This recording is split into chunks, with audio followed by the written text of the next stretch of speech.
Hi friends, இன்றைக்கி வீடியோவில் என்ன பார்க்க போகிறோன்னா, நான் என்னோடய ப்ரீவியஸ் வீடியோவில் வந்து மேக்கிங் சார்ஜஸ் பற்றி எக்ஸ்பிளைன் பண்ணியிருந்தேன். ஸோ அதில் வந்து நான் என்ன சொல்லியிருந்தேன்னா, நம்ம கோல்டு வாங்கும்போது ஃபஸ்ட்டு நம்மளுக்கு ஒரு மேக்கிங் சார்ஜஸ்னு ஒன்று ஆட் பண்ணுவாங்க அப்படின்ட்டு உங்களுக்கு ஒரு வீடியோ போஸ்ட் பண்ணியிருந்தேன். ஸோ இப்போ வந்து நான் என்ன சொல்ல போகிறேன்னா, வேஸ்டேஜ், அதாவது நம்ம கோல்டு வாங்க போகும்போது இந்த மேக்கிங் சார்ஜஸ் மட்டும் இல்லாமல் வேஸ்டேஜுமே நம்மளுக்கு நம்மளோட பில்லை வந்து ஆட் பண்ணுவாங்க. ஸோ இந்த வீடியோ வந்து ஸ்கிப் பண்ணாமல் பாருங்கள். நான் வந்து வேஸ்டேஜ்னால் என்ன, அதை பற்றின ஃபுல் டீட்டெயில்ஸ் வந்து நான் கிளியராக எக்ஸ்பிளைன் பண்ணியிருக்கேன். ஸோ வாங்க வீடியோக்குள்ளே போகலாம். ஸோ ஃபஸ்ட்டு வந்து வேஸ்டேஜ் சார்ஜஸ்னால் என்னென்னு பார்க்கலாம். கோல்டு வந்து ரா மெட்டீரியலாக தான் நம்மளுக்கு கிடைக்கும். ஸோ அதை தான் வந்து நம்மளுக்கு வந்து ஜுவல்லரியாக செய்வாங்க. ஃபார் எக்ஸாம்பிள் ஒரு நெக்லஸாக இருக்கட்டும், இல்லை செயினாக இருக்கட்டும், இல்லை வளையலாக இருக்கட்டும், அது செய்யும்போது நம்மளுக்கு வந்து கொஞ்சம் கோல்டு வந்து வேஸ்ட் ஆகும். அது எந்த மாதிரி வேஸ்டேஜ்னு பார்த்தீங்கன்னா, கட்டிங்லேயோ இல்லை ஷேப்பிங்லேயோ இல்லை வந்து கோல்டு வந்து மெல்ட் பண்ணும்போது ஆகிற கொஞ்சம் லாஸ் ஆகும். ஸோ அந்த லாஸை கவர் பண்ணுறதுக்கு தான் நம்மளுக்கு வந்து ஜுவல் வாங்கும்போது வேஸ்டேஜ் சார்ஜஸ்ன்ட்டு நம்மளுக்கு போடுறாங்க. சிம்பிளாக சொல்லணும்னா, ஒரு கோல்டு செய்யும்போது ஆகிற லாஸை தான் வந்து நம்மளுக்கு வேஸ்டேஜ் சார்ஜஸ்ன்னு சொல்கிறாங்க. நான் வந்து இந்த ஃபஸ்ட்டு வேஸ்டேஜ் சார்ஜஸ் கேள்விப்படும் போது, ஏன் கோல்டு செய்யும்போது நீ தான் வேஸ்ட் பண்ணியிருக்க, ஸோ நீ தானே எனக்கு காசு கொடுக்கணும், நான் எதுக்கு உனக்கு வேஸ்டேஜுக்கு சார்ஜஸ் தரணும் அப்படின்னு சொல்லிட்டு நான் யோசித்தேன். ஸோ என்ன மாதிரி எத்தனை பேர் யோசிச்சிங்கன்னு எனக்கு கமெண்ட்டில் சொல்லுங்கள். ஸோ இப்போ வந்து எப்படி இந்த சார்ஜ் பண்ணுவாங்க அப்படின்றத நான் உங்களுக்கு சொல்கிறேன். அதாவது பார்த்திங்கன்னா, இது வந்து பர்சன்டேஜ் பேசிஸில் தான் நம்மளுக்கு வந்து போடுவாங்க. ஃபார் எக்ஸாம்பிள் 3% to 15% வரைக்கும் வேஸ்டேஜ் வந்து நம்மளுக்கு போட்டிருப்பாங்க.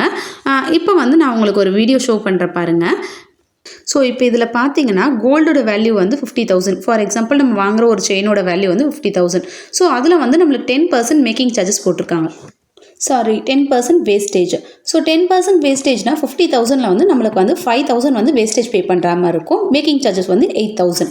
ஸோ டோட்டலாக நம்ம வந்து 63,000 பே பண்ணுவோம். இப்போ பார்த்தீங்கன்னா, அந்த கோல்டோட வேல்யூவே 50,000 தான். ஆனால் நம்ம வந்து வேஸ்டேஜும் மேக்கிங் சேர்த்து நம்ம 13,000 எடுத்திருக்கோம். ஸோ அதோட டோட்டல் வேல்யூ பார்த்திங்கன்னா 63,000. ஸோ இதை தான் நம்ம வந்து கோல்டில் வந்து கொடுக்குற எக்ஸ்ட்ரா சார்ஜஸ்.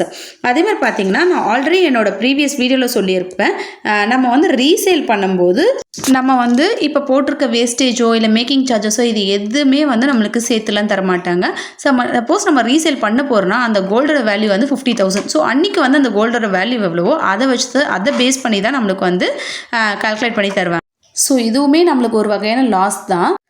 எப்படின்னு பார்த்தீங்கன்னா, 50,000 இருக்க கோல்டோட வேல்யூ வந்து நம்ம 13,000 எக்ஸ்ட்ரா பே பண்ணி 63,000க்கு வாங்கியிருக்கோம். ஸோ வந்து நம்ம விற்கும்போது அந்த 13,000 வந்து நம்மளுக்கு லாஸ் தான். அதனால தான் நான் இதுவுமே ஒரு வகையான லாஸ்ன்னு சொல்கிறேன். ஸோ இதில் வந்து சில ஷாப்பில் வந்து ட்ரிக்ஸ் யூஸ் பண்ணுவாங்க. என்னென்னு பார்த்தீங்கன்னா, நம்மளுக்கு வந்து ஹெவியான டிசைன்ஸ் தான் காட்டுவாங்க. ஸோ வந்து நம்ம அதில் அட்ராக்ட் ஆனோன்னா அந்த டிசைன்ஸ் நம்ம வந்து எடுக்கலான்னு பார்க்குறப்ப அதில் வந்து வேஸ்டேஜ் அதிகமாக இருக்கும். ஸோ வேஸ்டேஜ் எது அதிகமோ நம்மளுக்கு வந்து அதை தான் வந்து ஃபஸ்ட்டு காட்டுவாங்க. ஃபஸ்ட்டு ப்ரிஃபரன்ஸ் அவங்களுக்கு வந்து அதுவாக தான் இருக்கும். ஆஃபர்னு சொல்லுவாங்க, ஆனால் அதுலேயுமே அவங்க ஏதாவது ஹிடன் சார்ஜஸ் வச்சுருப்பாங்க. ஸோ வந்து ஆஃபரை எப்பயுமே நம்பாதீங்க.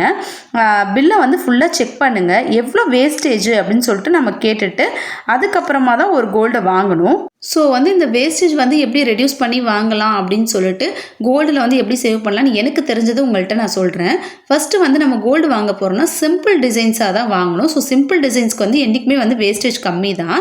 அதே மாதிரி ஒரு கடையில் போயிட்டு நீங்கள் வேஸ்டேஜ் எவ்வளோ அப்படின்னு கேட்டுட்டு ஒரு 2-3 ஷாப்ஸ்க்கு வந்து கம்பேர் பண்ணுங்கள். ஸோ எதில் வந்து உங்களுக்கு பெஸ்ட்டு அப்படின்னு தோணுதோ அதில் வந்து பர்ச்சேஸ் பண்ணுங்கள்.